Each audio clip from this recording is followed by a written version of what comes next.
Hi అండి. Sweets అంటే ఇష్టపడని వాళ్ళు ఎవరైనా ఉంటారా?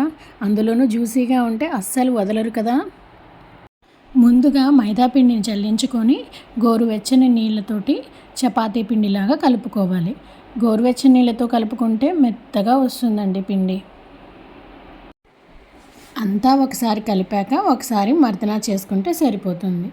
చూడండి ఎంత మెత్తగా వస్తుందో పిండి. ఇలా ఉంటే సరిపోతుంది. ఇప్పుడు ఇది పక్కన పెట్టుకొని ఒక గ్లాసు పంచదార తీసుకొని మున్నగా నీళ్లు పోసుకోవాలి.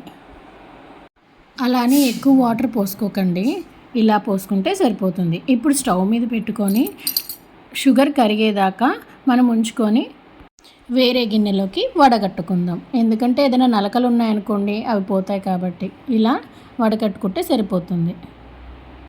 ఇప్పుడు స్టవ్ ఆన్ చేసుకొని పాకం పట్టుకుందాం. లేత పాకం రావాలండి, కొంచెం ఎక్కువైనా కూడా చక్కెర కట్టేస్తుంది.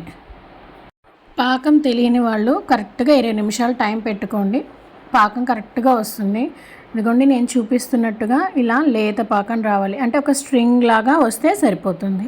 ఇప్పుడు ఒక బాండలు తీసుకొని డీప్ ఫ్రైకి నూనె పెట్టుకొని చపాతీ పిండిని చిన్న చిన్న ఉండల్లా చేసుకొని చపాతీలాగా పల్చగా ఒత్తుకోవాలి. ఇప్పుడు ఒక కప్పులో కొంచెం బియ్యం పిండి, కొంచెం చిటికెడు వంట సోడా, నెయ్యి కలుపుకొని ఇలా మొత్తం రాసుకోవాలండి.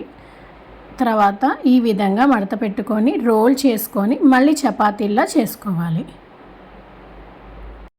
ఇలా చేసుకుంటే పూరీలు పొరలు పొరలుగా కనపడుతుందండి, చాలా బాగుంటుంది. మళ్ళీ మీరు చేసుకునేటప్పుడు మాత్రం పల్చగానే చేసుకోవాలి. మందంగా వచ్చాయంటే మాత్రం అస్సలు పూరీలు బాగోవు. చిన్నప్పుడు మేము ఎంతో ఇష్టంగా తినేవాళ్ళమండి. ఈవెన్ పిల్లలు కూడా చాలా బాగా ఇష్టపడతారు. ఇది మరీ అంత స్వీట్గా ఉండదు, నార్మల్ స్వీట్గానే ఉంటుంది. ఇలా పల్చగా చేసుకొని ఇప్పుడు పూరీలా ఫ్రై చేసుకుందాం.